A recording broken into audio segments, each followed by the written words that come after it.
जय राधा माधवा कुंज बिहारी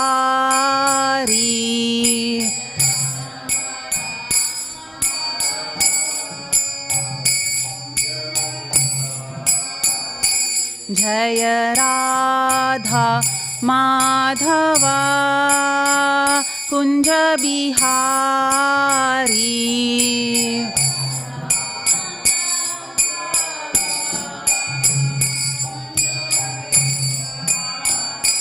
जय गोपी जन वल्लभा जय गिरिवरधारी जय गिरिवरधारी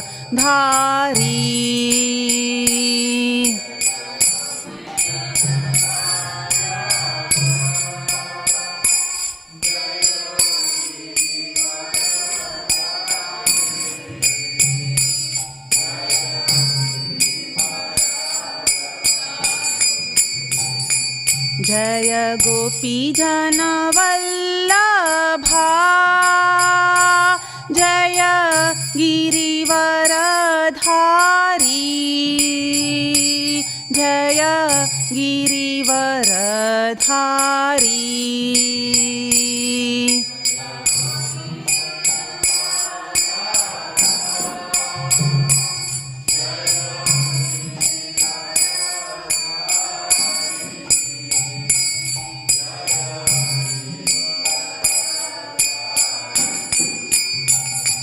जय यशोदानन्दना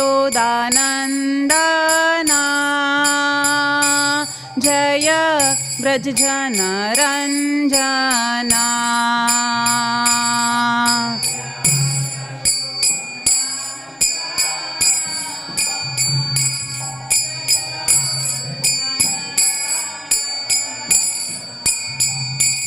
जय यशोदानन्दना जय व्रजजनरञ्जना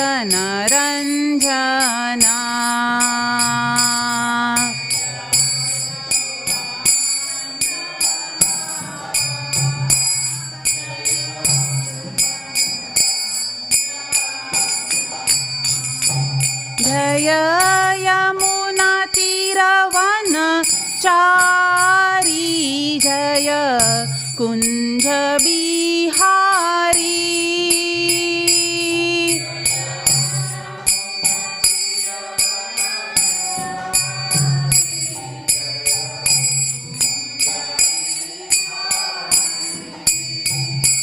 जय यमुना तीरवनचारी जय कुंज बिहारी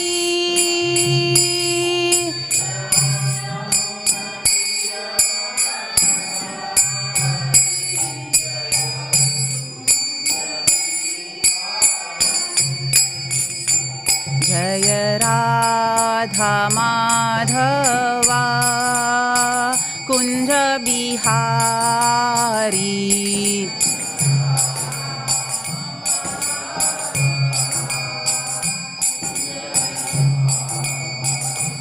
जय राधा माधवा कुंज बिहारी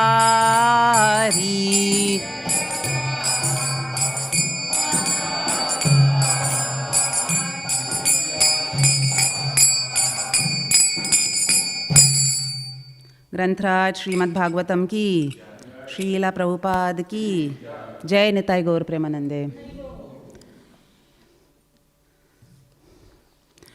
ओम नमो भगवते वासुदेवाय।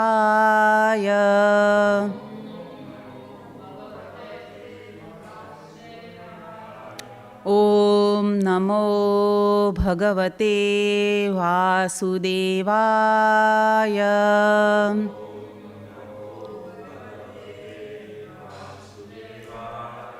ओम नमो भगवते वासुदेवाय।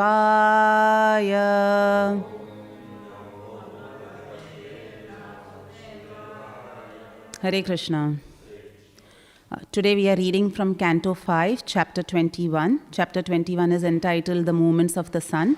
Today we are on text 13. There is no vocative for this verse, so we'll just go to word translation straight.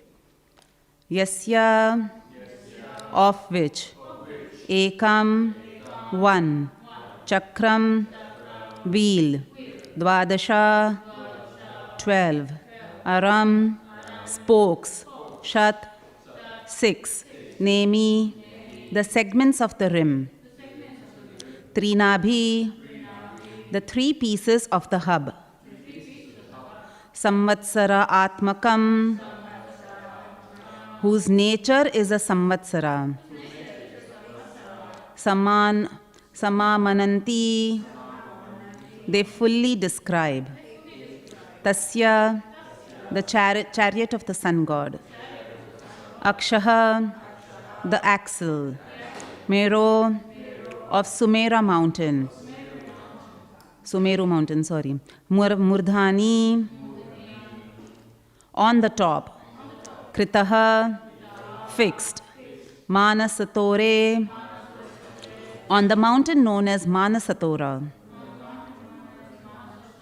krita, fixed, itara bhagaha, the other end, yatra, where, protam, fixed on, raviratha chakram, the wheel of the chariot of the sun god, taila yantra chakravat, like the wheel of an oil pressing machine, brahmat, moving, Manasatora Giro, on Manasatora mountain, Paribhramati, turns. Translation by His Divine Grace A.C. Bhaktivedanta Swami Srila Prabhupada. The chariot of the sun god has only one wheel, which is known as Samvatsara. The 12 months are calculated to be its 12 spokes. The 6 seasons are the sections of its rim, and the 3 Chaturmasya periods are its 3-sectioned hub. One side of the axle carrying the wheel rests upon the summit of Mount Sumeru, and the other rests upon Manasatora mountain. Affixed to the outer end of the axle, the wheel continuously rotates on Manasatora mountain like the wheel of an oil pressing machine. There's no purport, so we'll read text 14. Translation. As in an oil pressing machine, this first axle is attached to a second axle which is 1/4 as long, 3,937,500 yojanas or 31,500,000 miles. The upper end of the second axle is attached to Dhruvaloka by a rope of wind. Again, no purport, so we'll read text 15. My dear king, the carriage of the sun god's chariot is estimated to be 3,600,000 yojanas, which is 28,800,000 miles long, and 1/4 as wide, 900,000 yojanas or 7,200,000 miles. The chariot's horses, which are named after Gayatri and other Vedic meters, are harnessed by Arunadeva to a yoke that is also 900,000 yojanas wide. This chariot continuously carries the sun god. Purport. In the Vishnu Purana, it is stated, Gayatri cha brihati ushnig, jagati trishtup evacha, anushtup panktir iti uktas, chandamsi harayo rave. The 7 horses yoked to the sun god's chariot are named Gayatri, Brihati, Ushnik, Jagati, Trishtup, Anushtup, and Pankti. These names of various Vedic meters designate the 7 horses that carry the sun god's chariot. Om Ajnanatimirandhasya Jnananjana Shalakaya Chakshurun Militam Yena Tasmai Shri Gurave Namaha Shri Chaitanya Manobhishtham Sthapitam Yena Bhutale Swayam Rupa Kadamayyam Dadati swapadantikam mukam karoti vachalam pangum langayate girim yat kripatamaham vande Shri Guru Dinatarinam vancha kalpatarubhyascha kripa sindhubhya evacha patitanam pavanebhyo Vaishnavebhyo Namo Namaha. Jai Shri Krishna Chaitanya Prabhu Nityananda Shri Advaita Gadadhara Shri Vasadi Gaura Bhakta Vrinda. Hare Krishna Krishna Krishna Hare Hare Hare Rama Rama Rama Hare Hare. Hare Krishna. So we have been discussing the movement of the sun since the past few verses. It's a very small chapter. It will get over in the next two verses. So 19th verse is the last verse of this chapter. So after describing the structure of the universe, Sukadeva Goswami has now moved on, like towards the end of the previous chapter, he started glorifying the sun god and the position of the sun planet within this universe, like the supreme position it holds. And now he has gone in detail to describe the movements of that particular sun planet in this universe. So we have been hearing various speakers speak on different aspects of the sun god, its glories and the distances. It's quite an astronomical and philosophical discussion about all these distances and all that. I'm sure astrologers derive a lot from all these aspects of the Śrīmad Bhāgavatam. So the sun god is also glorified, not only in the Bhagavatam like Sukadeva Goswami is doing, but he's also glorified in Brahma Samhita. In 5.52, he's glorified by Lord Brahma. We all know that verse, Yachakshuresha Savita Sakalagrahanam Raja Samasta Suramurti Rashesha Tejaha Yasyagnaya Sambrati Brahmati Sambrati Kala Chakro Govindamadi Purusham Tamaham Bhajami. Let me worship the Supreme Personality of Godhead Krishna, who is the original person and under whose order the sun, who is the king of all planets, Raja Samasta, so he's the king of all planets, assumes immense power and heat. The sun represents the eye of the Lord. It says, no, Chakshur. So he represents the eye of the Lord and traverses its orbit in obedience of his order. Sambriti Kala Chakro. So he's traversing in obedience of the Lord. So his position as the king of every planet is glorified by Lord Brahma also in the Brahma Samhita, but obviously he's doing all this under the order of the Supreme Personality of Godhead. So it's actually a glorification of the Supreme Lord. So this orbit, which is mentioned in the Brahma Samhita, which is carried out by the sun god in accordance with the will of the Lord, is actually described in detail in this chapter 21 of Śrīmad Bhāgavatam. So we've been studying the structure of the universe. We are studying the movement of the sun. The next chapter will be the orbits of the planets, where we will go in detail about how each planet is orbiting with reference to the Dhruv star or the pole star. All this conversation also happened in the Mahabharata. So when I was preparing for the class, I was doing some research, and there is a conversation just before the war starts. In the Bhishma Parva of the Mahabharata, there is a Bhumi Parva within Bhishma Parva, where Vyasadeva is coming and instructing Dhritarashtra. So there, Vyasadeva has offered Dhritarashtra that he said that the war is about to start. So first Vyasadeva is describing, he's the father of Dhritarashtra. He's describing the whole setting. And then he's telling Dhritarashtra that I can give you Divya Chakshu to see the whole war. But Dhritarashtra refuses.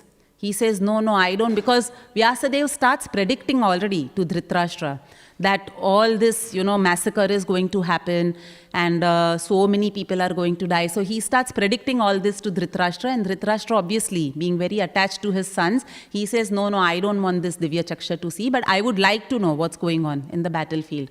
So then Vyasadeva says, okay, I will bless this Sanjaya. He will be able to sit here, see whatever is happening, and he'll describe it to you. So in that, when Vyasadeva is giving all these instructions to Dhritarashtra, over there also this whole structure of the universe is mentioned in detail. All the varshas, the dvipas, varshas that we have been studying in the previous chapter, which ocean is separating which dvipa, everything is given in detail in that particular conversation between Vyasadeva, Dhritarashtra and Sanjaya. And it is also predicted, like I said, there is lot of predictions which Vyasadeva gives based on the movements. And he says, I can see the sun doing like this, I can see the planets doing like this, I can see this nakshatra, the combinations of nakshatra which are not very good. So he says, I can see these nakshatras are combining to, it's all evil omens. That's basically what he's trying to tell Dhritarashtra and prepare him for the impending death of his sons. So this orbit is also called as Kala Chakro, like we saw in the Brahma Samhita verse. So this is how time is set into motion because of Surya Dev's orbit around the Manasatora and the Sumeru mountain. That is how time is set into motion, and that is how we see days and nights like continuously go by, and people come, people die, living entities create, they begin, they maintain for some time, and then they are dead. So he is the king of all planets. And why is he called the king of all planets? Raja Samasta Suramurti. He is called the king of all planets because no life is possible without sun on this earth planet. On this earth or in the entire universe for that matter. He is the giver of heat. He is the source of immense heat and he is the source of immense light. So even the power of sight, like some people have very good eyesight. I have poor one, as you can see from my glasses, but some people have very good eyesight, but even that eyesight is useless if there is no sunlight. Like in the darkness, if it's pitch dark, the best eyesight person also cannot see. So he is the giver of heat and light, and no life can exist without the sun. And therefore, if we see, because he is rotating in the Manasatora mountain and the Loka mountains, which we read about in the previous chapter, so the sunlight only goes till there. Beyond Loka mountain, there is darkness, full darkness, and therefore there is no life also over there. So we read how when Krishna was taking Arjuna to see Vishnu, to retrieve the sons of the Brahmin, we see that when he goes actually beyond the Loka mountain, he has to actually keep his Sudarshan Chakra in the front because it's completely dark. Because the sunlight is not going over there. The Loka mountains are taller than the orbit of the sun. So there's not a pinch of sunlight which goes there, and therefore it's jet black or very dark. And then the Sudarshan Chakra lights up the whole path for Krishna and Arjuna to travel. So because there's no light over there, there is no life also over there, beyond the Loka mountains. So that is the importance of the sun god in giving life. He's the life and soul of this universe in that sense. So the current sun god who is there, his name is Vivaswan. And we hear about this Vivaswan in the Bhagavad Gita, where Krishna is telling Arjuna that before you, I had imparted this science to the sun god Vivaswan. So he was the first disciple of Lord Krishna to receive direct instructions from Krishna about the science of the Bhagavad Gita. So that is the important position which the sun god or Vivaswan holds. So in fact, the appearance and disappearance of Krishna, like Prabhupada uses the appearance and disappearance of the sun to make us understand about the appearance and disappearance of Krishna. So in many purports, Prabhupada describes that the appearance and disappearance of Krishna is like the movement of the sun. So just as the sun does not cease to exist when it is out of our vision, just because it rises in the east, that does not mean the east is the father of the sun or the mother of the sun. That does not mean like that. And it does not mean that just because it is rising in the east, the sun is not present anywhere else. Obviously, it's present somewhere else in some other country or in some other part of the universe it is present. So in the same way, Prabhupada says that just because Krishna is appearing in one place, that does not, and then disappearing from that place, winding up his pastimes and going away, that does not mean that he is ceasing to exist. And Prabhupada says this can be best understood by the sun, the movement of the sun. It is not that the sun ceases to exist just because, let's say, it's night in Melbourne. No, it is obviously, we know, we have studied enough science, we know the sun is already there somewhere else. So the sun is eternally existing. Eternally means till the universe is existing. It is existing in all parts of this universe. And it's just that it is appearing in one place and it is coming into our vision and then it is going out of our vision from that particular place. So in the same way, Lord Krishna appears in our vision for some time and then he goes out of our vision for some time. But it is as soon as he is going out of our vision here, obviously he is there in the vision of somebody else. So Prabhupada says that for Krishna's these pastimes that are happening, as soon as Putna gets killed over here, she is getting killed in another universe. Then she is getting killed in another universe. So that is how, eternal the pastimes of Krishna, or he's lifting Govardhan Parvat here, next moment he's lifting in another universe, next moment he's lifting in another universe. Like that, continuously his pastimes are going on, just as continuously the sun is existing everywhere in this universe. In fact, it is said also that when a jiva leaves, we were seeing in the chapter before that, the destruction and all. So and we studied it in our 12th canto with Keshav Prabhu, which is about to end. Our Bhaktivedanta course is about to end now. So in that also we see that when destruction happens, there are 4 types of destruction. And the final destruction is when the soul actually gets liberation. He realizes his eternal position as the servant of the Lord, and he gets liberated from this material universe. So that is also mentioned in the Bhagavatam, and we are seeing that Krishna's disappearance and appearance is explained to us by Srila Prabhupada through the movements of the sun. So Śrīmad Bhāgavatam definitely concludes that the sun moves in its orbits and it's not stationary. So we heard again, in the previous chapter, we will hear in the next chapter also about the geocentric and heliocentric model of the universe. And when the temple of Vedic planetarian comes, we will be able to see. They are, going to depict this beautiful universe, the structure of the universe, and how everything is actually moving around the pole star, how that is the anchor, and even the sun actually orbits around the pole star. So modern, it is not stationary as modern science says. We all studied in our school that the sun is stationary and all the planets are revolving around the sun. But in this case, we can see that the sun is moving, and it actually moves very fast. The speed of the sun, I think, is 2000 yojanas or something like that per second. In one moment, the sun is going that much distance. So it's rotating quite fast. The speed is very big. In fact, Uttarayanam and Dakshinayam, we know that, from that we come to know that the sun moves. So for 6 months, the sun moves on the northern side, and for 6 months, the sun moves on the southern side. And Prabhupada says that therefore we know that wherever there is summer, so because we live in the southern hemisphere, we can, we are direct witnesses of this. So we have exactly opposite seasons in Australia. Like in India and other parts of the world, when there is summer going on in May, June, July, for us that is peak winter months in Australia. And December, January, February is peak winter in other countries. They are, blanketed under snow, but we have proper summer. We are at the beach with thongs and all that.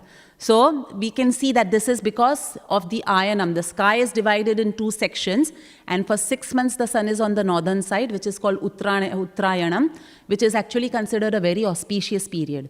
So again, speaking of Mahabharata and Bhishma Parva, where at the end of the Bhishma Parva, Lord Bhishma Dev actually dies and he falls down.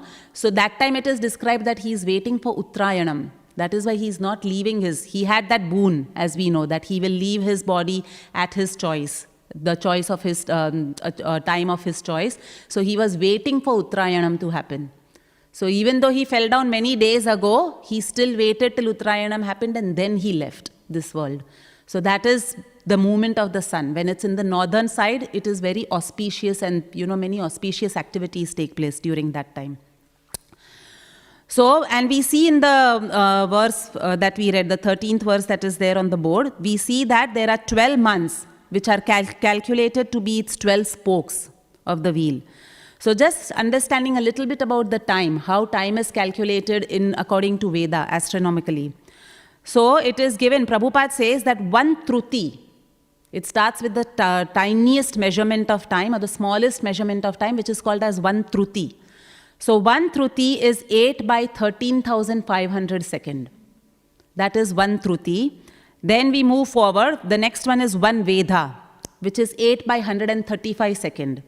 Then we have 1 Lava, which is 8 by 45 second. Now this lava word we have heard in the famous verse where it says, Lava matra sadhu sangha sarva siddhi hoy. So a moment of association of a sadhu can give us, open the doors of liberation, can give us Krishna bhakti. So that lava is actually 8 by 45th second. That much association of a sadhu is enough for someone to come into Krishna bhakti.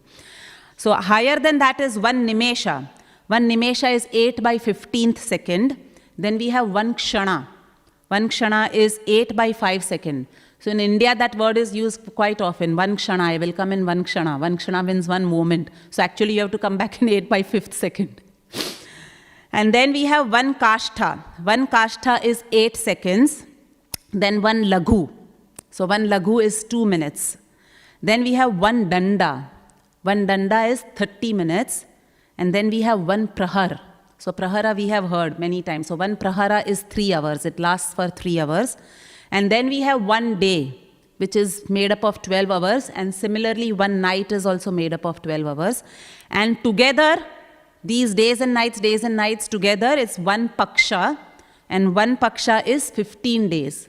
So if you see in our calendars also, in the Hindu calendar especially, and even in our ISKCON calendars it's mentioned. So we have something called Krishna Paksha and Shukla Paksha. So Krishna Paksha is the dark fortnight and the Shukla Paksha is the bright fortnight. So, that is the phase from new moon to full moon to new moon. Like that. That cycle which goes on is called as one Paksha. And 2 such Pakshas or 2 such fortnights make up 1 month. And then the 12 months comprise 1 calendar year, which is what we are reading over here, that the 12 months are calculated to be its 12 spokes. So that is the way time is calculated according to astronomy. Now the sun is situated vertically between Bhur and Bhuvar Loka, it is mentioned. So the sun rotates through the time circle of different zodiac signs. Again, going by this verse, the translation of this verse and how each section of the wheel is representing different things. So the sun rotates through this time circle of different zodiac signs. Now we know there are 12 zodiac signs. So when we are born, we know which zodiac sign we are, like Scorpio, Capricorn, Sagittarius. So these are the 12 zodiac signs. And the sun goes through these 12 zodiac signs when it's rotating through its orbit.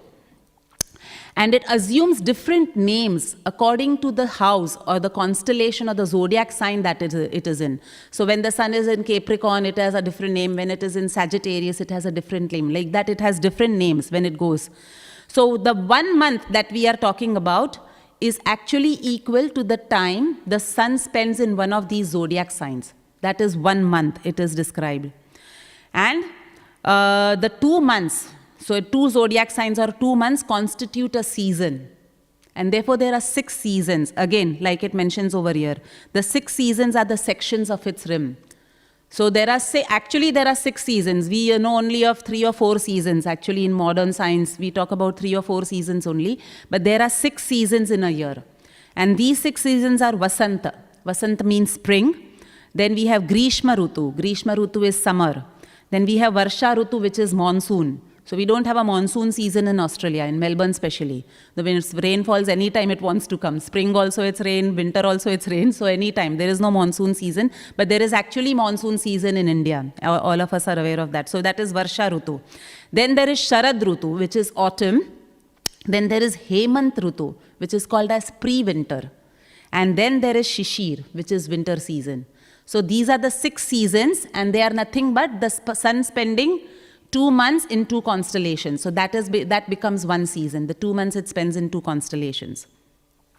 And the 12 months in total, the aggregate of these 12 months is called a Samvatsara, which is again what we are reading over here. The chariot of the sun god has only 1 wheel, which is known as Samvatsara. Now Samvatsara is a term which many Indians must have heard. Because Samvatsara is actually, there are 60 Samvatsaras, it is mentioned, and then the cycle keeps repeating of those 60 Samvatsaras. So it is, obviously, the Samvatsara is 1 wheel of the sun god's chariot. And in many cultures we have heard, I was seeing even in Telugu there is Samvatsara, in Kannada, in Gujarati I know we had Samvatsara, because whenever the new year would happen, my mother would read that Panchang. Panchang is, whatever predictions are there for the next year, and which Samvatsara has started, what will it bring in the year, all those predictions are there. So right now I was seeing this 2021 Samvatsara is called Plava. And Plava Samvatsara is, it's represented by wisdom and knowledge. So hopefully, we all get some wisdom and knowledge from the study of our scriptures. So according to the movement of the sun, the moon and the other planets, the inhabitants of the universe, like through these orbits, going into different constellations, going into different zodiac signs, the inhabitants of the universe actually experience auspicious or inauspicious situations in their life. And that is called the influence of the planets on us. So we see, and they are also called as dashas. So when you see astrology, like obviously Gangeshwar Prabhu can throw more light on this, but when we see our astrological charts, we see, oh, you have this dasha going on, and that is why your period is not good, so health won't be good, for example. Or if the sun is in another house and that is an auspicious period, let's say, or it's an auspicious situation, then you will see increase in wealth. You might get a good job. Or you might, get some good position in your office, something like that. Or you might see that there is a disaster in the world because the sun is going through this particular constellation. So all these auspicious, inauspicious situations come in our lives because of the movements of these different planets through these different zodiac signs. And therefore it is said that the followers of Vedic culture do not neglect. Even Prabhupada was very careful about what time should be left, which is a good time, which is not a good time. Prabhupada was very careful about all this. So the followers of Vedic life and Vedic culture do not neglect the worship of the sun god. It is said that people who do Agnihotra sacrifices and all that, they worship sun god for their own benefit. And they worship Surya Dev because of that. And not only in our Vedic culture, but in different, I was doing some research on the history of sun worship.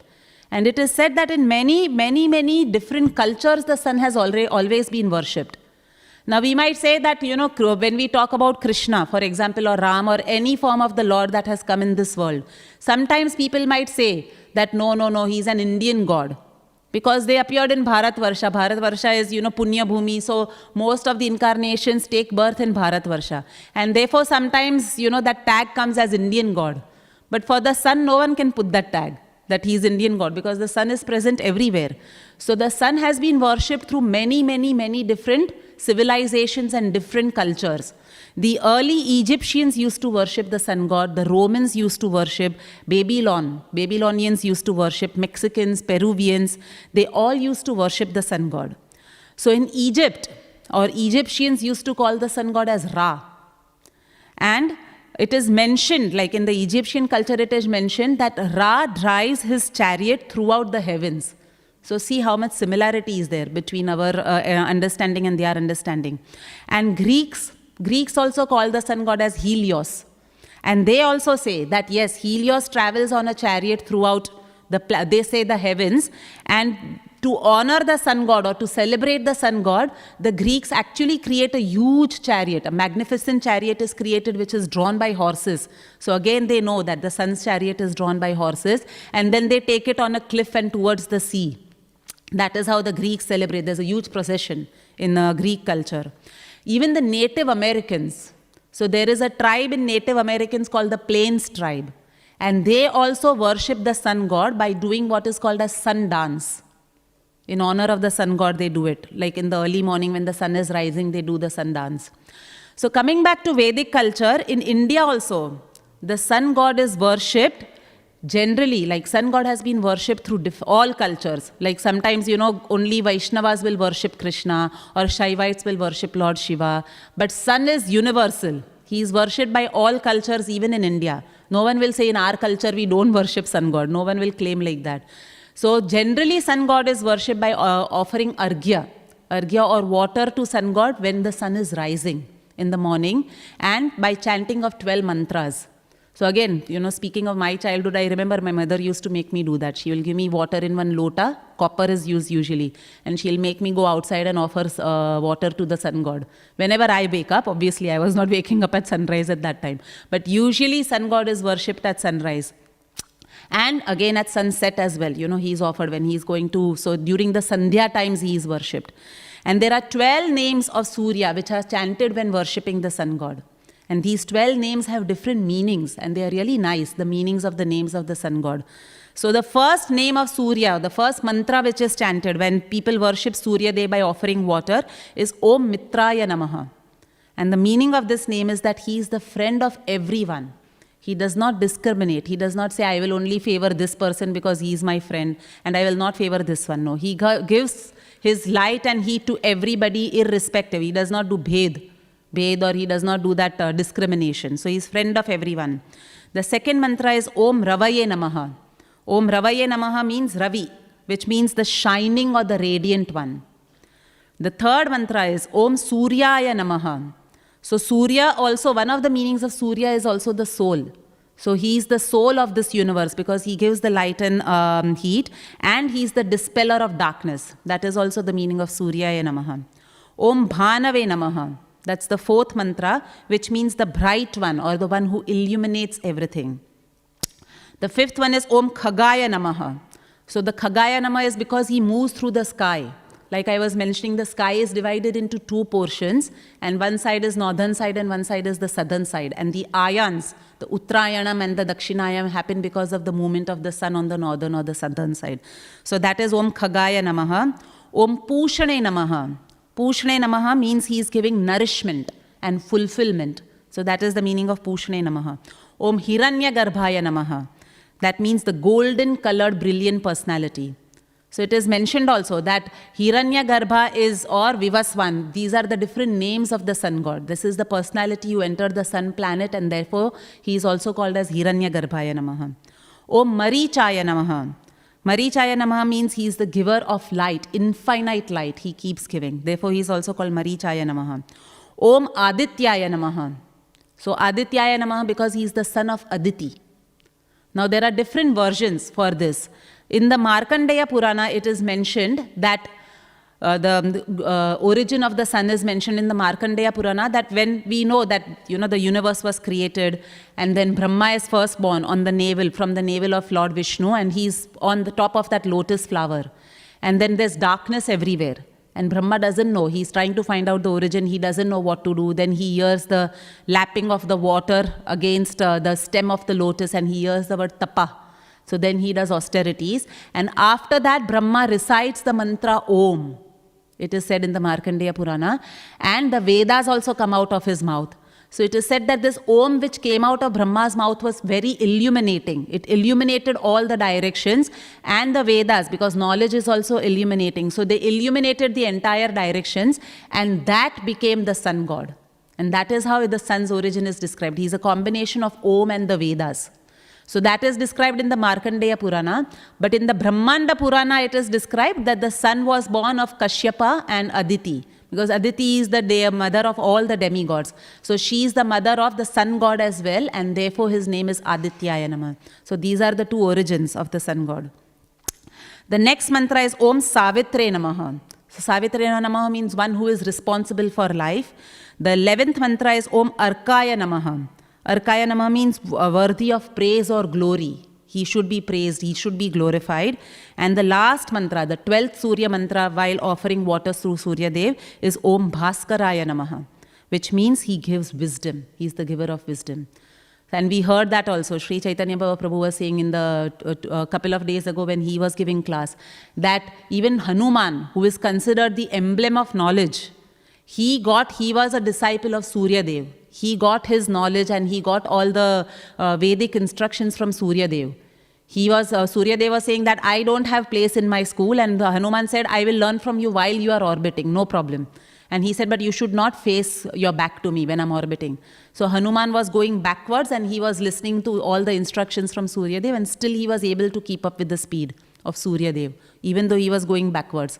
So that is the glory of Hanuman.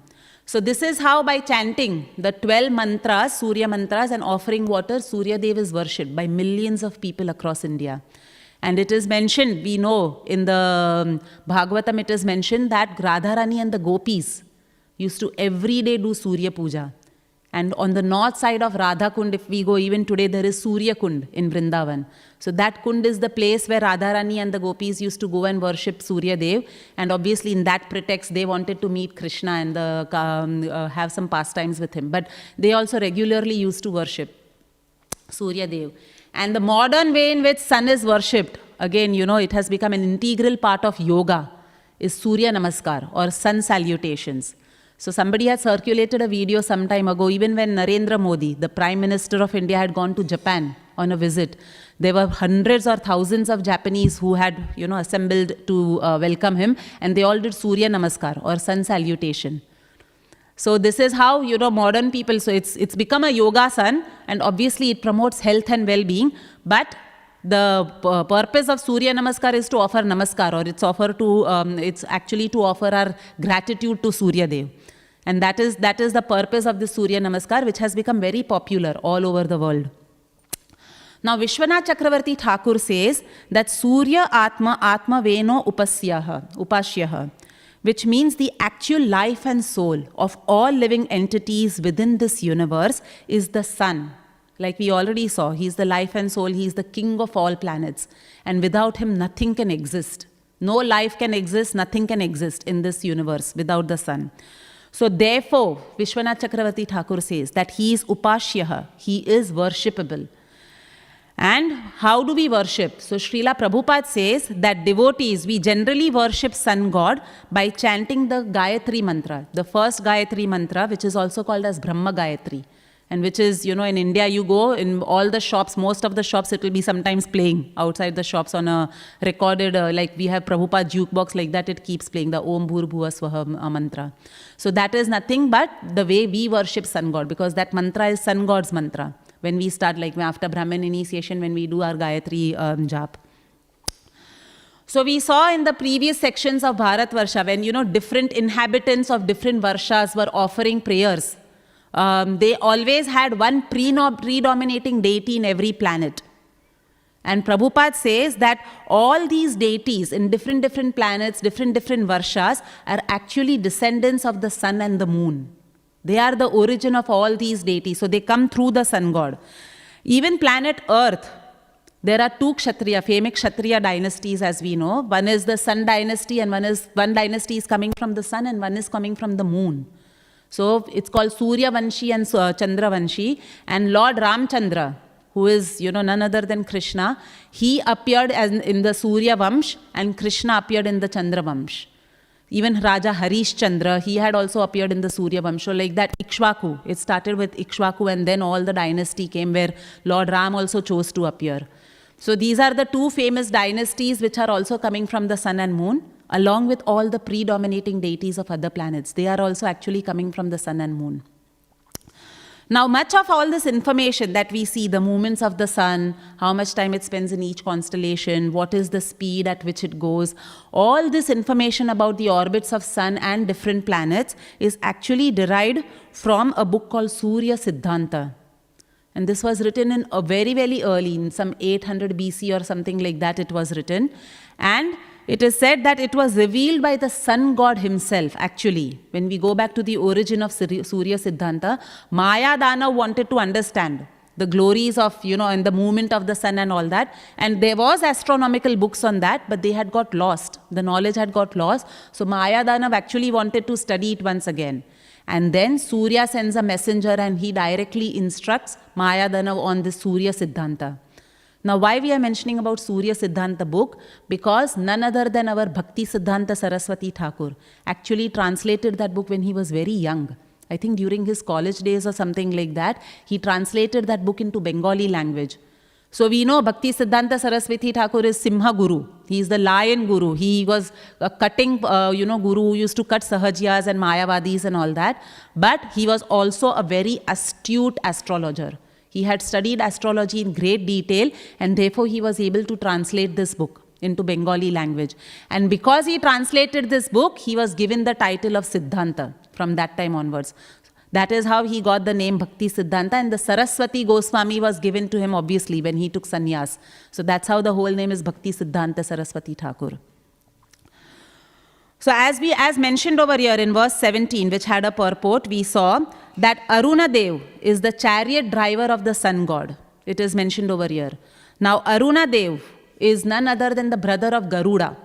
And they both are the son, their mother is, I think, Sunita or Savita, I forgot that name. But so Arunadeva is the brother of Garuda, and he is also the chariot driver of the sun god, as mentioned in today's verse. Now the meaning of Aruna is one whose hue is reddish brown or maroonish or red or crimson color. That is the meaning of Aruna. That is why we see the Arunodaya. There is a prayer called Arunodaya prayer also in our song book. So that is the meaning of this Aruna, and he is the chariot driver of Lord Krishna. So he is also called as the god of red morning because of that. Now if we see in any vehicle or any chariot, when the chariot comes and we first see the chariot driver. As soon as a chariot becomes visible to us, the first person who becomes visible is the chariot driver, because he sits in front of the passenger, obviously. So therefore, when we see that the sun rises, the driver is first to be seen. And therefore we see, before we see the whole golden hue of the sun when it rises, we first see that the whole sky becomes a reddish color. There is a reddish hue in the sky, or there is like a crimson color in the sky, and that is because Arunadeva is coming first. We are seeing him come first, and then we will see Surya Dev come first. So that is the significance of this chariot driver of Arunadeva.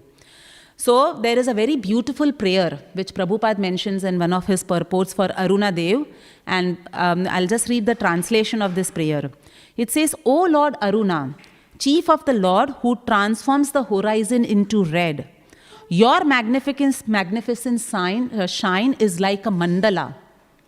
You enthusiastically drive the mighty chariot of Surya Dev and thus make possible the arrival of dawn. To you, who is the color of blood, who is the commander of light, I offer my respectful obeisances. So this is beautiful prayer is there for Arunadeva, because he actually brings dawn and then Surya Dev follows with the bright yellow color. Now it is also mentioned in this verse we saw that the upper axle of the Surya Dev's chariot is connected to Dhruvaloka. Because like we said, Dhruvaloka, that will come in the next chapter when we see the orbits of the planets. Dhruvaloka is almost like the shape of a whale. I remember when we studied the 5th canto with Keshav Prabhu, we had gone into great detail, and Prabhu had actually shown us some nice videos which are there about this.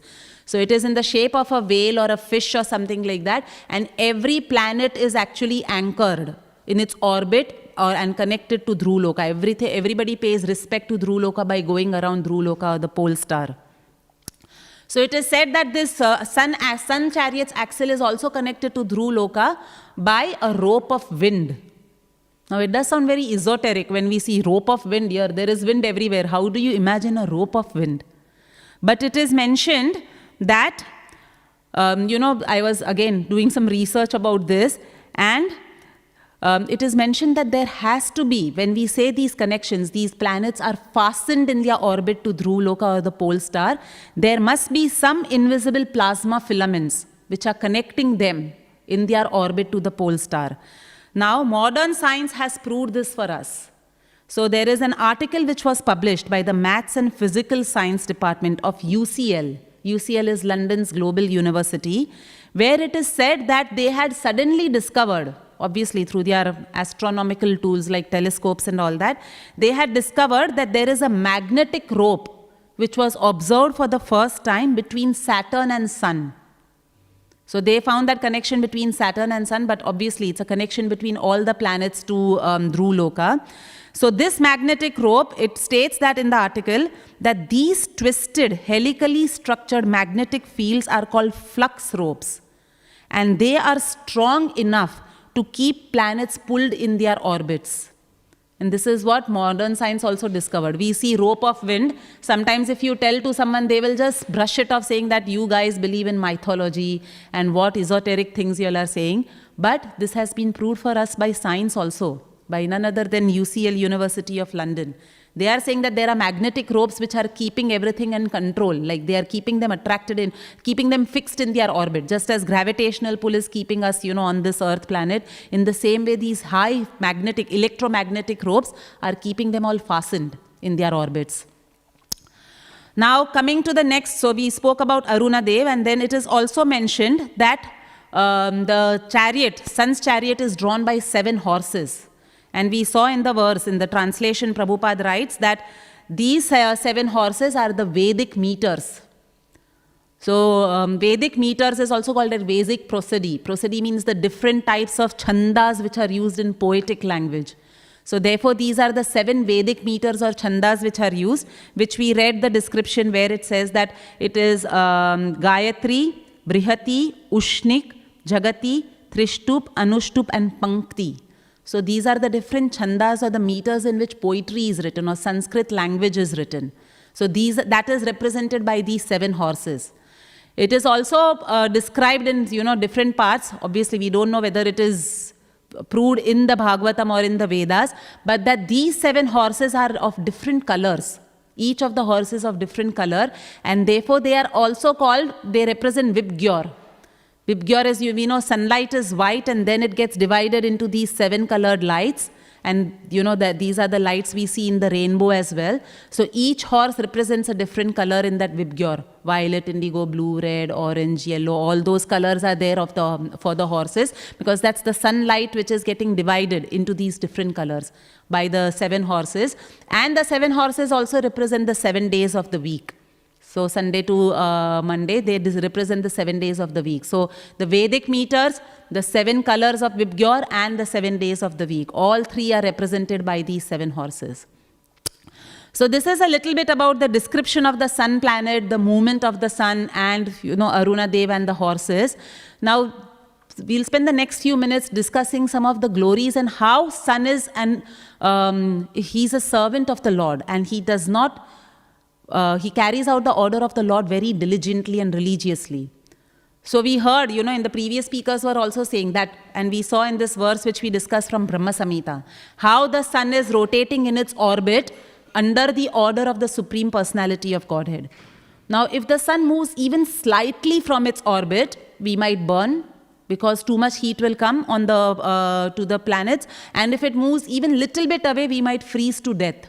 So it is perfect. Krishna's arrangement is perfect in terms of the sun's orbit, and the sun is also a faithful and loyal servant. He doesn't think, okay, let me experiment and see. Thoda idhar jata hu, or thoda I'll go a little bit this side or that side.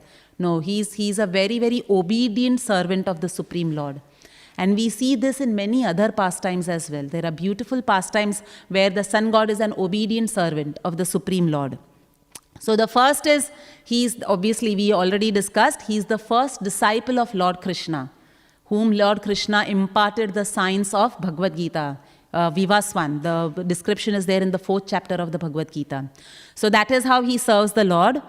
He also serves as a bridge between Vrindavan and Dwarka pastimes. So it is mentioned in Lalita Madhava, which is a book written by Rupa Goswami, where once Krishna had left Vrindavan and gone, the Radharani and all the gopis were facing immense separation from Krishna.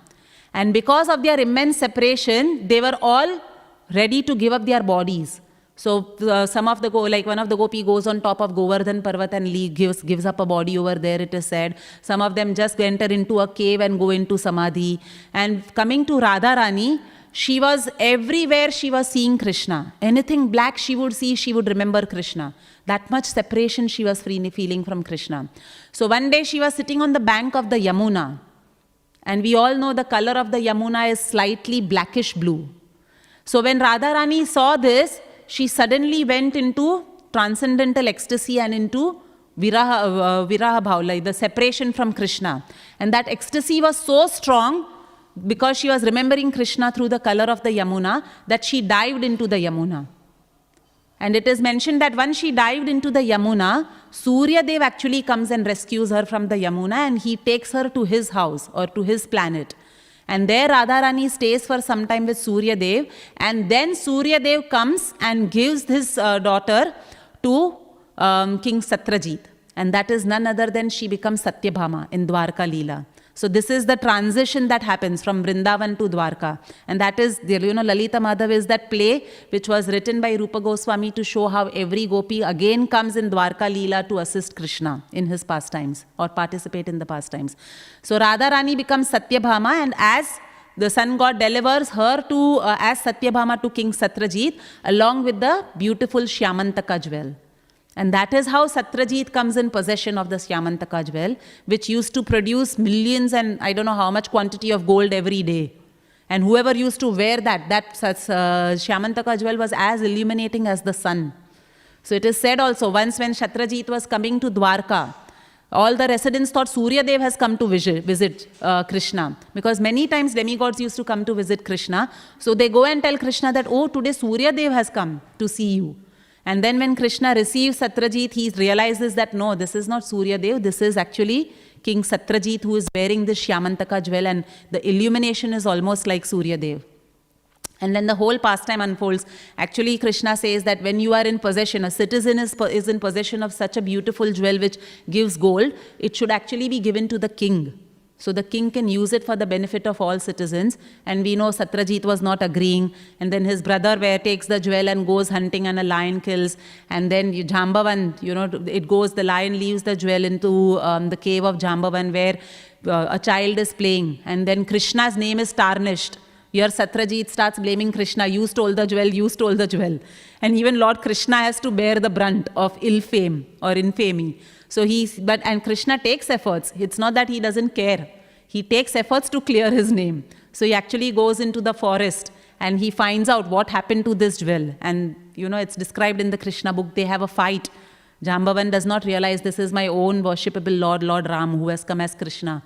So they have a fight for many days. Then he realizes when he can't defeat Krishna, that this is none other than my worshipable Lord. So along with the jewel, he presents his daughter also, Jambavati at that time. So this jewel has, it delivers Satyabhama as a queen and it also delivers Jambavati as a queen. So that is the role sun god plays in having this bridge between Vrindavan and Dwarka pastimes. Another place where sun god is a very faithful servant of Lord Krishna is again in Mahabharata. So during the Mahabharata war, we have read in the Mahabharata that Jayadratha, he actually played a key role in killing Abhimanyu. And Arjuna was very grief-stricken when his young son was killed very unfairly. Again, when I was reading Bhishma Parva, when I was preparing for this class, in the Bhishma Parva, it is actually described. All the rules are laid down of the war. And they are so glorious. When you read those rules, you find out that wars used to be so glorious in the olden days. We have these World War I, World War II, which all happened. And there was no rules that are followed. So much of assassination of the Jewish Holocaust that happened.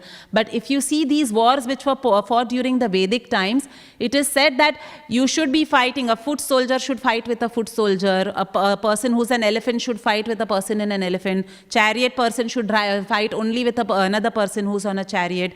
Strength should be equally matched, the weapon also should be matched.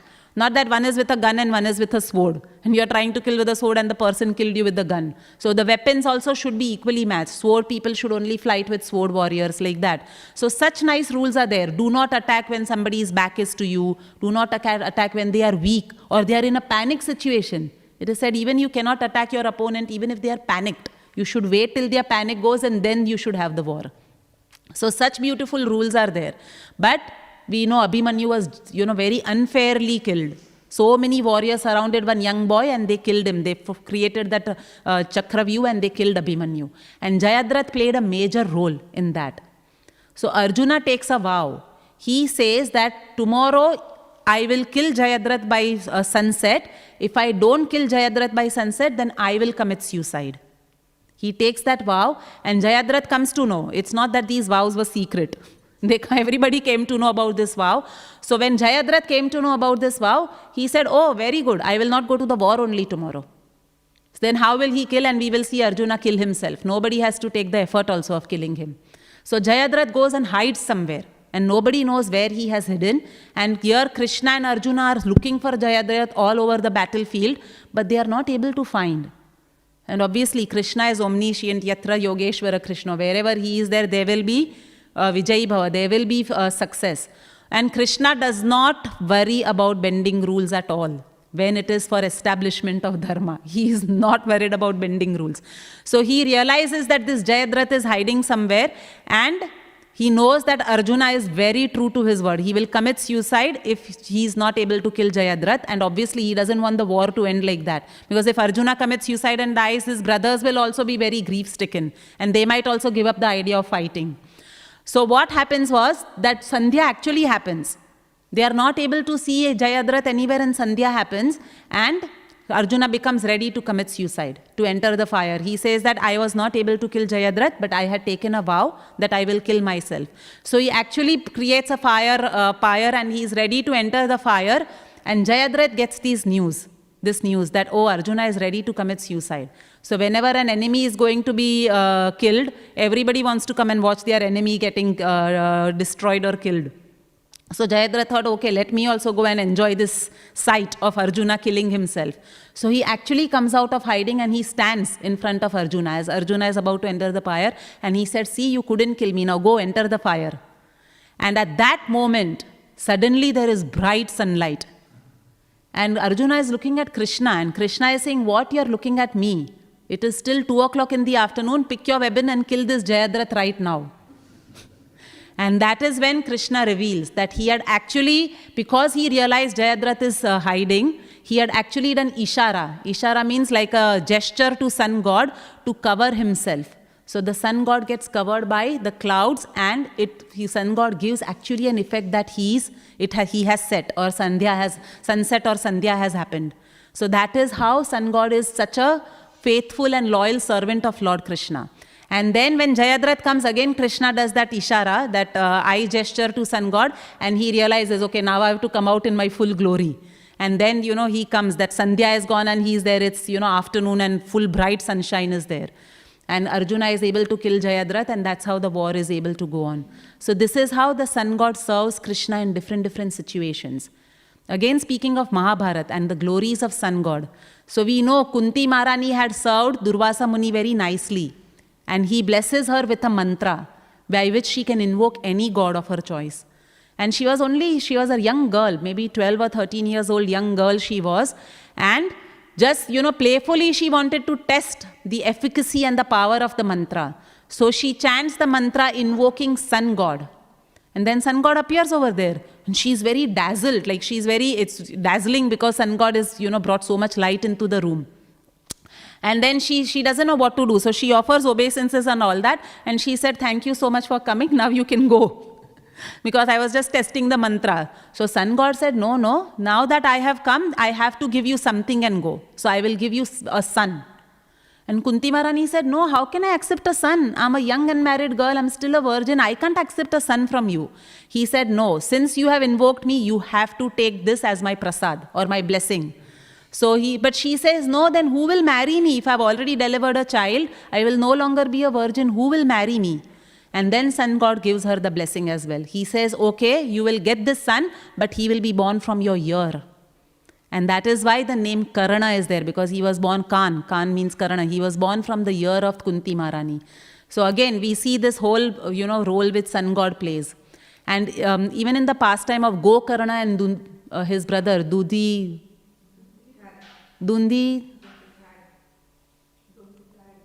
Karna. Yes. So Dundukari.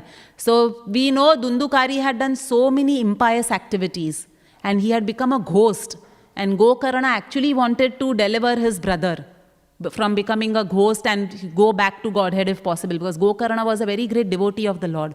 So he consults so many different sages, he consults so many different Vedic scriptures on how I can deliver my son, but nothing works.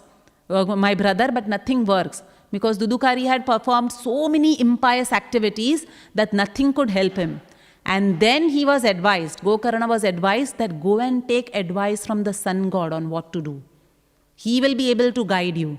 So again, talking about sun god and what role he plays in these different pastimes. So Gokarna was so powerful that he was able to stop the sun for a moment in its orbit, and he goes and consults the sun god.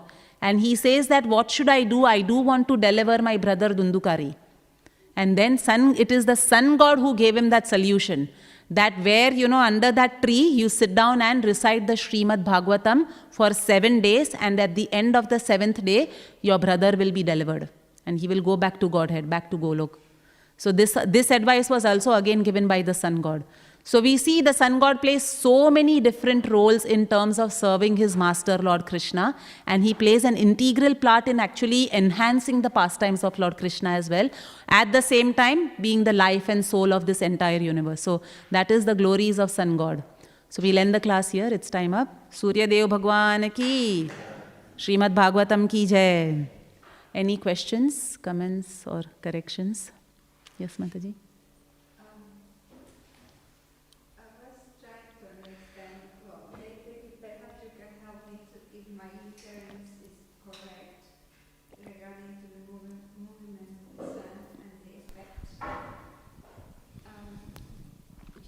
You said that the sun moved just in the Bhumanda, and his influence is over the area where it's rotating. But what about the planetary systems because the sun is not there. It's just in Bhumandal. So the sun is situated between Bhu and Bhuvar Loka. So Bhu and Bhuvar, Bhumandal is this one where, all Earth is there, Jambu Dweep and all the other Dweepas there, and Bhuvar Loka is above us. So the orbit is between those two lokas, yes. What about, for example, Yana Loka, but the superior planetary systems, the sun doesn't have any effect? No, it illuminates all the three worlds, it is said.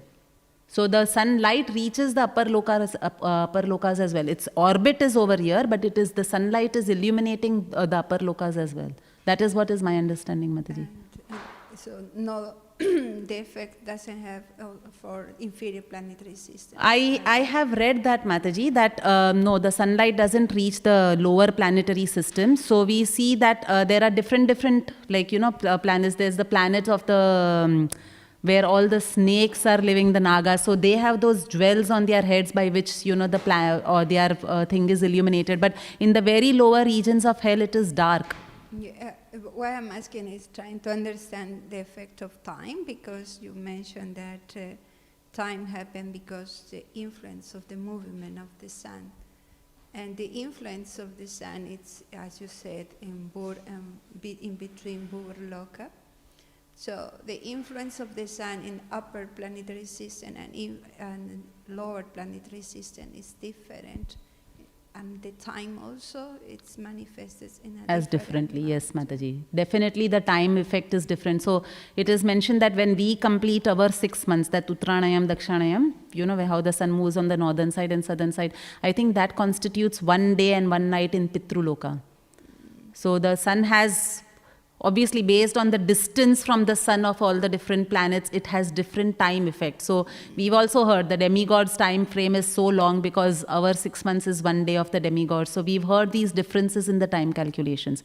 So what we are reading over here is concerning the Bhumandal, the timing that affects us, where we see the 12 months and all that, that is for this Bhumandala that we are seeing. But it will obviously have different time connotations in the upper planetary systems and different connotations in the lower planetary systems. It means, for example, with different varshas, the demigods also living there, the influence of time should be the same, like our Bharata Varsha? From my limited understanding, yes, Mataji. On this plane, I think the time effect will be the same, which, this how it's a stack of CDs. We understand that with a stack of CDs, the structure of the universe. So this one CD, which is Bhumandala, which is consisting of different varshas, if my understanding is correct, then they will have the same time frame because they are on this horizontal plane. Also, at the same time, just trying to understand, because we also know that demigods, they have their embassy in this. So they can see more the difference of the effects. Because they can do interplanetary travel. The influence here is like this, and upstairs or up, it's quite different. Yes, because for example, when Kali Yuga happens on Bhumandala, there is like a dark cloud. So the demigods can see there is Kali Yuga time. So they can see that influence of time. And it's said, because during even Dwapar Yuga, when Yudhishthir Maharaj used to do sacrifices, the demigods used to come and take the offerings from the sacrifices. But then when they see Kali Yuga has started, they don't visit this mandala anymore because there is Kali Yuga going on and they can see that influence, the dark influence of time. So you're right. And yesterday also we saw how the sun is traveling in different residences. So we saw Indra Dev's residences on one parvat, Yamaraj's residences on one parvat. So their residence might be somewhere else, like you said, and their planet might be somewhere else. So they definitely can see that change in time and the influence of time. If you allow me another question that it came out after listening to your class. It was quite interesting. Thank you so much for the class. Very insightful, a lot of information.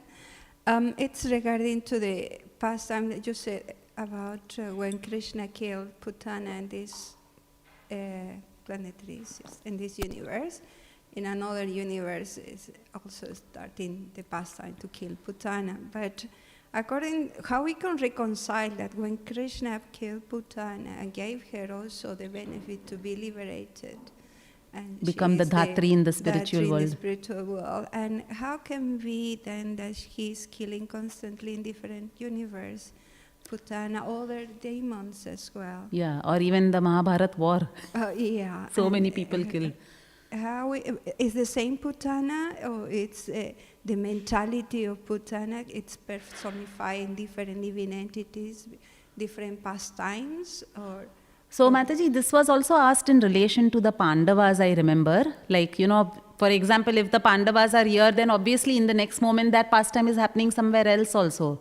So I don't remember when Maharaj was giving an answer, I don't remember correctly what he said, but from my understanding of what I remember was that yes, the pastimes are happening everywhere, and it's they, just as the Lord expands, some of his associates also expand and they assist the Lord in his pastimes. But there are other associates. So, for example, it is said that when the, like I was talking about the 4 types of destruction that we just studied in the 12th canto. And the final destruction is when the soul realizes its position as the servant of Lord and is able to go out of this material world. So, that time it is said that a person who has perfected his life as a Vaishnava in this world, they don't straight away go to Golok Vrindavan. They first are given, a chance to be part of pastimes of Krishna which are happening in any other universe. There they go practice, with Krishna, serving Krishna in that planet, and then they go back. So I'm feeling reconciling both your questions. So some of the associates of the Lord also expand with the Lord and they like perform pastimes in different universes. But then there are jivas, for example, like us, who perfect their life, and then they are also given an opportunity to take part as, depending on whatever rasa they might have. Now, someone might have Virya rasa, so they might take part in that particular Mahabharat war or something like that, and there they perfect their life and they go back to the spiritual world. So both the things reconcile over there, and that's what I think I heard from one of the lectures which one Maharaj was giving, that yes, they expand. Like Pandavas, for example, they expand. So I'm assuming Putna, all these people expand to assist the Lord in their pastimes. Can we understand that there is a transcendental nature of Putana as a pure devotee, and she is taking the form of a demon to assist Krishna in his pastimes in different universes? Yes. Or can be the mentality of Putana that is personified for different living entities. Yes, Mataji. Yes, Mataji. Yeah? I'll be speculating if I say anything further. I'm just trying to question, reconcile. yes. Sorry. And I have also another question, if you don't mind. But again, your class was really very good. Thank you, Mata. It's about the function of the sun, because you said he is very dutiful servant of the Lord, and he doesn't do any whimsical movement or try, maybe 1 second here, or because the responsibility that he has regarding to the other living entities, the benefit of the other living entities. So based on that, that means his qualification to be able to assume such important position as a devotee, as a person, because depending the benefit of the life of other living entities. So can we understand that also when we, some kind of other living entities of devotees, assume responsibility that involve the benefit or influence with others, the demand or the importance of the qualification for that? Can we understand that it's very important? Consider that it's not everybody can take position, it has to be a qualified one. So are you saying that learning from the sun god devotee should also take position of responsibility and stability, give stability to other living entities and assume responsibility? Is that what you're asking? Or if we do that, will we become sun god, you're asking? The first one. Yes. 100% Mataji, because all these controllers, so his one more name of Surya Dev is Surya Narayan. Surya Narayan means he is actually an expansion of the Supreme Personality of Godhead. That is also mentioned in some places. So definitely that is something we learn from the sun god or any faithful servant of the Lord, where, we are obedient servants of the Lord, not even one, second he goes here and there in his orbit. So definitely if devotees, like that is why if we see Srila Prabhupada's life also, how much responsibility he was assuming at that particular age, It is mentioned also, Srila Prabhupada did not want to come to the material world, but Krishna actually forced him, no, you go, I will be there with you. And therefore, Srila Prabhupada took that responsibility of spreading Krishna consciousness, translating so many books, staying awake in the night, opening temples, inspiring disciples. So definitely that is something which we learn from any faithful servant. And these demigods, and they are all actually very empowered living entities who are actually servants of the Lord. So yes, definitely we learn that particular quality from them. Others, more than my own needs, yes, definitely. Putting Krishna in the center and serving everyone as a servant of Krishna, yes. Thank you, Mataji.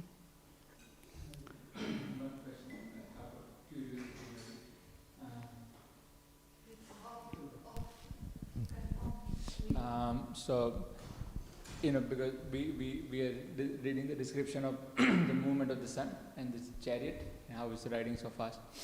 But then, if sun is riding on the chariot all the time, then he's got other things to do also, right? So does it get off, or how does it work? So Prabhuji, I was also wondering this. I also got this question. And it is described, it will come further in the next 2 verses also, and I think in the next chapter also it comes. His chariot, he has other things to do, but his chariot itself, we've heard the size of his chariot. It's so huge, it is bigger than even some of the planets. So when he is riding, I'm thinking he'll be able to do so many things while being on his chariot. He doesn't have to sit like this and keep looking so that light comes out from him. Obviously. His chariot is huge. It's almost bigger. We know the size of the sun is bigger than so many other planets. So his chariot is huge. It is said there are 60,000 sages who are sitting and glorifying him every day, and he's imparting Vedic knowledge. So that all that school, there is a school also going on while he is rotating on his orbit. So like you said, yes, he does all these things. He's imparting Vedic knowledge to so many people. There are so many sages who are sitting and glorifying him. There are some who are on the wheels. There are different activities which will come up, the Vaikhilyas and all that. So yes, he is doing other activities as well. He is married. He has 2 wives also. It's in, I think, Chaya and Sangya or something, 2 wives. He has children as well. So he has proper life going on in that chariot. But that's the planet, Madhuri, or is that chariot, that itself is the planet, or there is a planet separate to the chariot? Good question.